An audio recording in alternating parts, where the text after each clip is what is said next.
उन पर और न पाँव पड़े, चुनते पड़े पैरों के निशान के उन पर और न पाँव पड़े। तुम्हारी धड़कनें, तुम्हारा दिल सुने, तुम्हारी सांस सुने, लगे कप कपी और इस तरह की बातें गुलजार साहब की। हमारी मुख्य अतिथि हेमा मालिनी जी आ चुकी हैं और मुझे लगता है कि तालियों से हेमा जी का स्वागत किया जाए। एक लेडीज एंड जेंटलमैन, गुलजार साहब।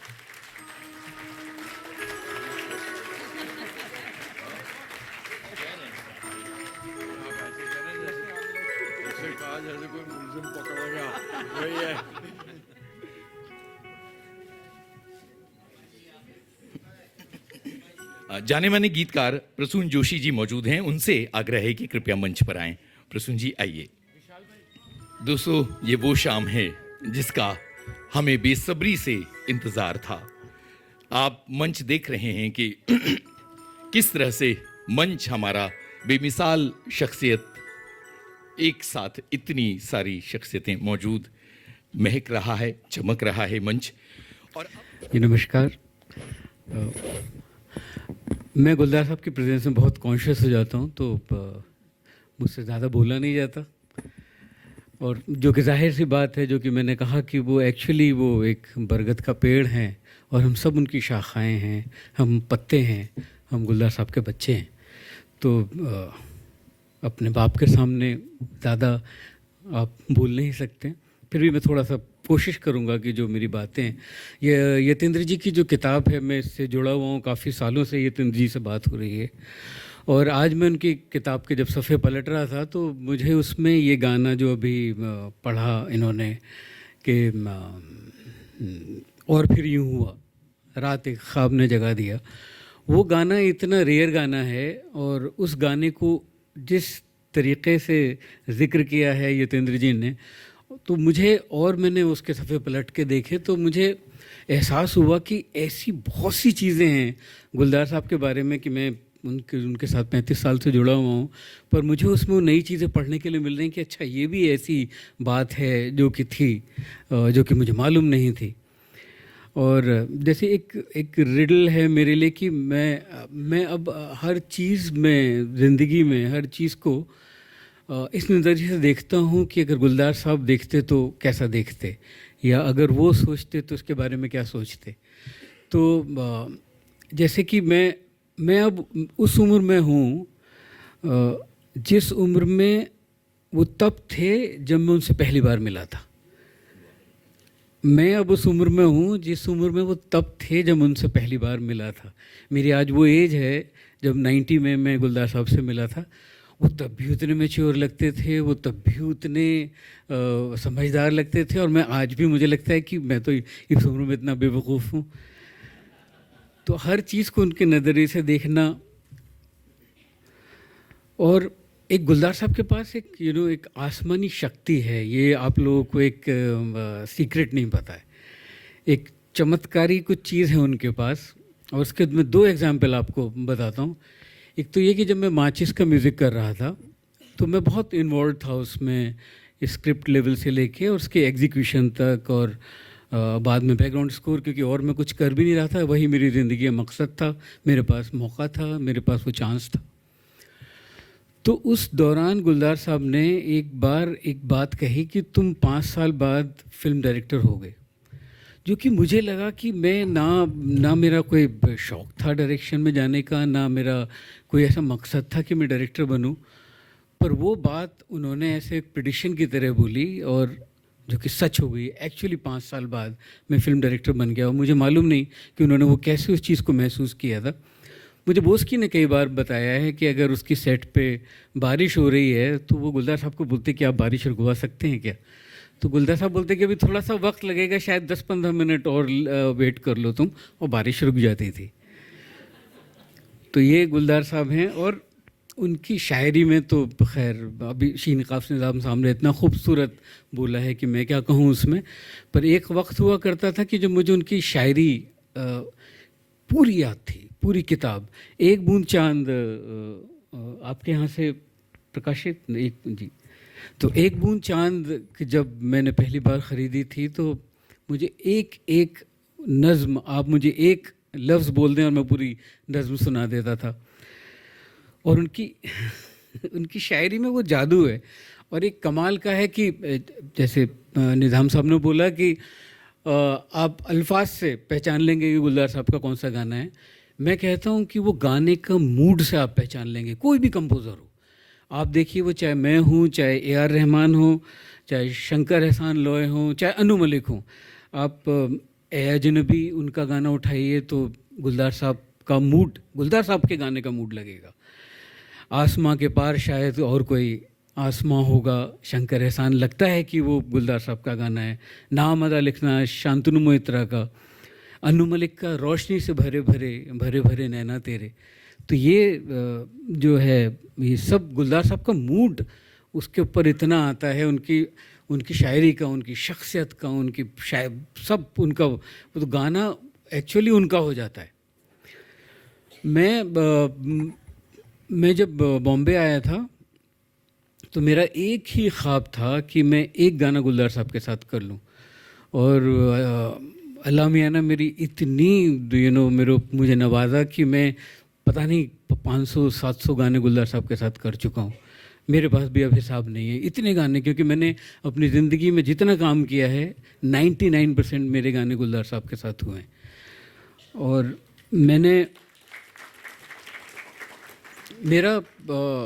मेरे फादर पोएट थे, तो घर में शायरी का माहौल था, फिल्मी गानों के बारे में बात होती थी, तो ये चांद लागे तो ये राहु लागे बैरी, तो बात होती ही थी। जो मेरा राब्ता जो बना गुलजार साहब के साथ, उनके गानों के साथ, जिससे कि मेरा एक ख्वाब हुआ कि मैं जब बॉम्बे जाऊं तो मेरा एक गाना गुलजार साहब के साथ हो जाए। वो जब मैंने पहली बार उनके जो एक्सप्रेशंस थे, क्योंकि मुझे लगता है कि गुलजार साहब के बिना हिंदी फिल्म ये का म्यूज़िक ये होता ही नहीं जो हुआ है। जिस तरह की इमेजेस जो शायरी से जो कूल इमेजेस आई हैं, और इतनी जो कि कॉमन, जैसे दिन खाली खाली बर्तन है और रात है जैसे अंधा कुआं, इन सूनी अंधेरी आँखों में आंसू की जगह आता है धुआं, जीने की वजह तो कोई नहीं, मरने का बहाना ढूंढता है। उसके अलावा एक जो बहुत ही खूबसूरत था कि लोगों के घर में रहता हूँ, कब अपना कोई घर होगा, उसमें एक एक्सप्रेशन है अंतरे में, जिसने मुझे उस वक्त हिला दिया था। और उस दिन मेरा ये अहद था अपने साथ कि मैं जाऊंगा और गुलजार साहब के साथ काम करूंगा। वो था, इच्छाओं के भीगे चाबुक चुपके चुपके सहता हूँ, इच्छाओं के भीगे चाबुक चुपके चुपके सहता हूँ, दूजे के घर यूं लगता है मौजे पहने रहता हूँ। इच्छाओं के भीगे चाबुक चुपके चुपके सहता हूँ, दूजे के घर यूं लगता है मौजे पहने रहता हूँ, नंगे पाँव आंगन में कब बैठूंगा, कब घर होगा, औरों के घर में रहता हूँ, कब अपना कोई घर होगा। अब ये बात कहना कि ये एक तो ये इस एहसास को फील कर लेना कि मौजे पहन के अपने आंगन में कैसा लगता है जब ज़मीन ठंडी नहीं लगती, ज़मीन आपके तलवे से छूती नहीं है, उस एहसास को इससे मिलाना कि मुझे दूसरों के घर में ऐसा लगता है।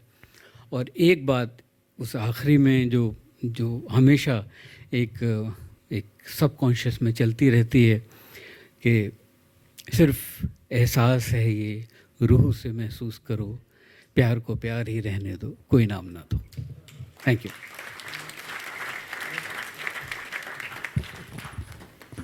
बहुत बहुत शुक्रिया विशाल जी।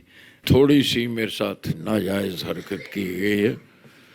आज तो एक मौका मिला था कि सिर्फ सुनो, आज तो बोलना नहीं था, कहना मुझे, और कहिए भी नहीं। आप लोग इजाज़त, आप लोगों से इजाज़त चाहता हूँ कि मेरी बारी नहीं आज बोलने की, मेरी आज सुनने की बारी है। इतनी तारीफ सुनने के बाद मैं भी खामखा बोलता हूँ। हाँ, लुबनम है और सत्या बैठी हैं, सत्या सरन, जो इसी किताब का अंग्रेज़ी तर्जुमा कर रही हैं, और मैं शोहरत पा रहा हूँ। मैं और अंग्रेज़ी में आएगी तो और ज़्यादा शोहरत होगी। और लेकिन ये सही है कि कोई शख्स अकेले किसी ऐसे मुकाम पे नहीं पहुंचता अगर वो कहे कि मैं बनाऊं, मैंने खुद किया या मैं करके आऊं। ये देखिए ना, ये लोग हैं, सारे फनकार हैं, क्रिएटिव पीपल। अगर मैं इन्हें इंस्पायर करता हूं तो it can't be one way. The inspiration comes to me also from all others.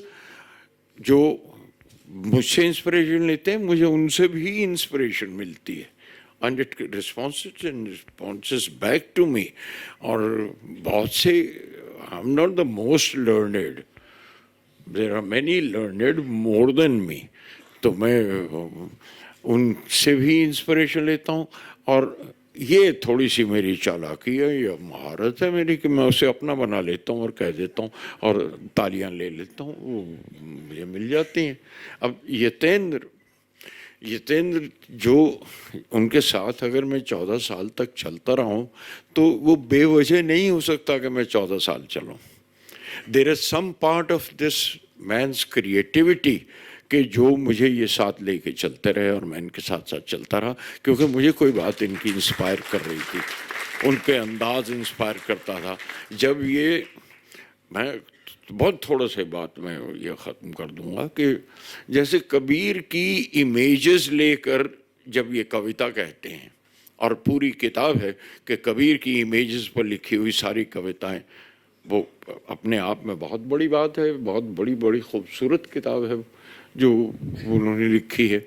और फिर मेरी एक किताब का मजमूआ इन्होंने बनाया जिसमें इंटरप्रिटेशन इन्होंने पोएम्स की थी, यार जुलाहे के नाम से, वो किताब इन्होंने पहले। तो there were reasons for me to travel along with him, कि मैं उनके साथ साथ क्यों चल रहा हूँ। ऐसे बेवजह नहीं होता कि मैं या मेरी तारीफ हो रही या मेरी शौर्य कर रही, आपको पता नहीं चला, और आपको पता है शायद चलेगा भी नहीं कि अगर मैं बताऊँ नहीं कि साहब ये तो मेरी चोरी है, मैंने अपने आप उनसे सीख लिया, उन्होंने सिखाया भी नहीं।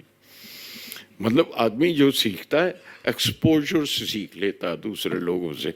अगर मैं हेमा जी से इनके साथ काम करते हुए there is a royal regal personality that I could feel. Meera का चुनाव ऐसे ही बेवजह तो नहीं हो सकता ना। एक there is a regality in her personality, there is a royal presence in her presence. And मैं वो जो अभी बात करते करते भूल गई, मैंने कहा मैं पूरा कर देता हूँ। उन्होंने बात कह रही थी कि वो जो फाइनेंशियल प्रॉब्लम आ गया था, हमारे प्रोड्यूसर को थोड़ा सी तकलीफ हो गई थी, तो कहने लगी मैं ज़्यादा तो नहीं कह सकती थी उस बारे में। तो मैं उस वक्त इनके पास गया था, I said forget about money, ये फिल्म को रुकने मत देना, इसको कंप्लीट कर लो। And she did that without money, क्योंकि मैंने इनसे एक बात कही थी, मैं कहा ये याद रखना तुम्हारी बाकी सारी फिल्में वो तो गुजर जाएंगे वक्त के साथ, ये तुम्हारे बाल बच्चे खुश होंगे और तुम्हारी तारीफ करेंगे, मम्मी यू वर दिस, तो ये। And she did that, and that's what, and said, no money, you are right, let's complete this film.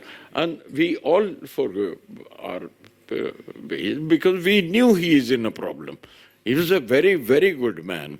हमारे जो प्रोड्यूसर थे बहुत अच्छे इंसान थे, but then these kind of difficulties ये आ जाती हैं फिल्मों में, इस तरह से हो जाती हैं। और Andaz the first film that I tell you what is that inspires you, how do you learn. अब आपको मैं बताऊं मैंने इनसे क्या सीखा है।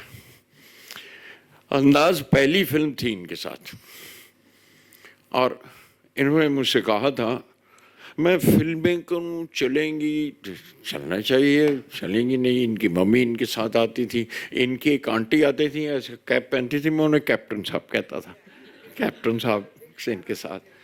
तो मैंने इनसे कहा, इन्होंने मुझसे कहा कि मैं, आप बंद करो ना यार, ये बत्ती क्यों जला रखी है। तो वो इन्होंने कहा था मैं चाहे फिल्म चले नहीं चले, वेयर एवर आई रीच, मैं डांस नहीं छोड़ूंगी कभी, I will keep dancing till the end of my life. Do you know, आज तक ये उसी तरह से डांसर हैं, उसी तरह डांस करती हैं। And hardly a month back She performed in Mathura and she was dancing. And Modi साहब बैठे रहे, पूरा इनकी पूरी परफॉर्मेंस देखी उन्होंने, जस्ट फ्यू वीक्स और अ मंथ बैक मैक्सिमम, वो डांस उन्होंने नहीं छोड़ा. And that kind of a devotion, that kind of a dedication, that is what you learn even from your juniors, not necessarily from your seniors. तो आप ये सीखते हैं. तो मैं भी नहीं आया, मैं भी फिल्में लिखता रहा, मैं भी फिल्में बंद कर दी, गाने लिखता रहा. और वन मैन, जिसकी वजह से आई थिंक पंचम के साथ मेरा बड़ा लंबा एक सफ़र रहा. एंड आई माइट हैव शायद डिज़ोल्व हो जाता, फेड आउट हो जाता.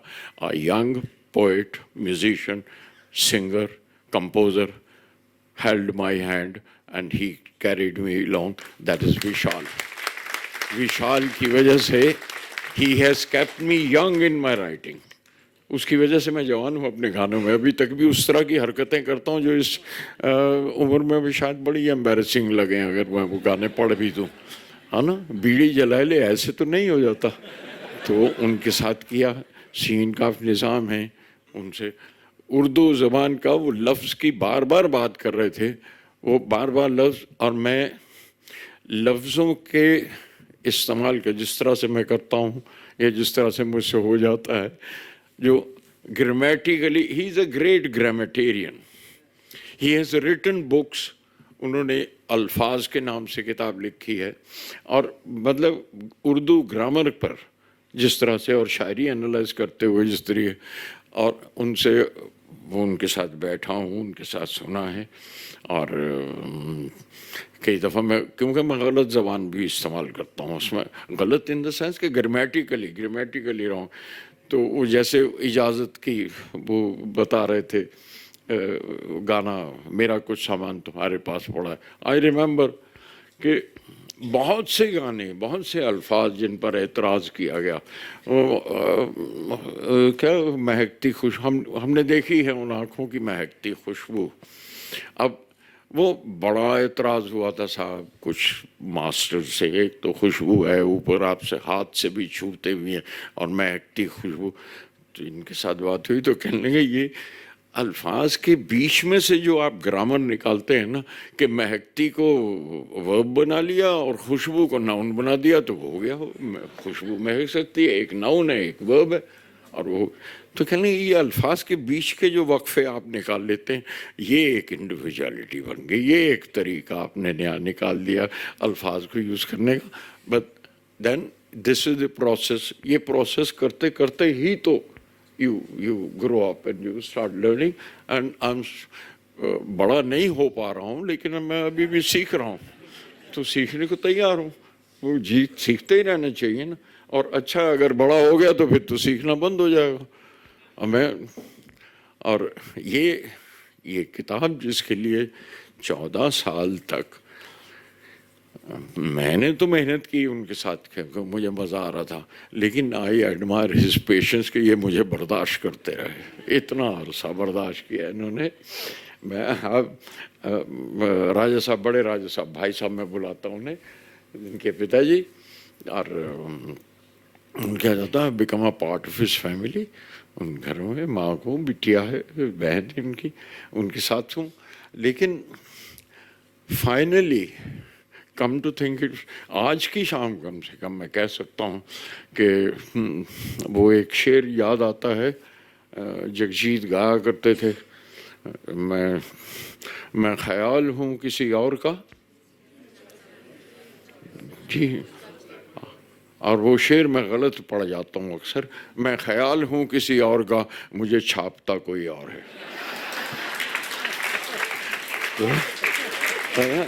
That is what. तो वो शेर गलत पढ़ने में भी मज़ा आ जाता है, तो वो करता आया हूँ.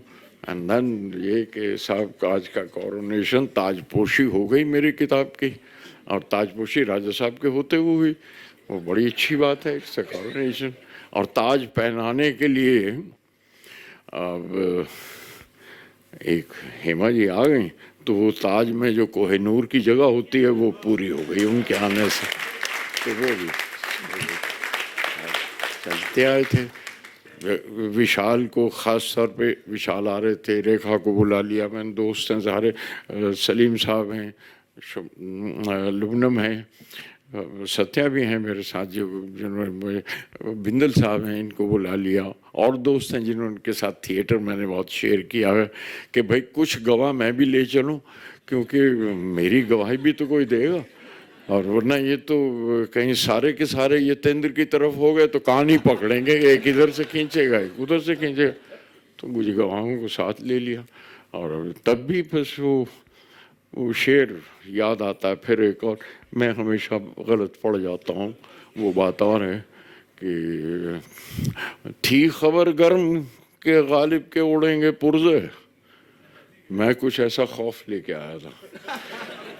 थी खबर गर्म के गालिब के उड़ेंगे पुर्जे, देखने हम भी गए थे पे तमाशा, गालिब ने तो कह दिया ना हुआ, मुझे लगता है कि हुआ और होगा। बहुत बहुत शुक्रिया, थैंक यू।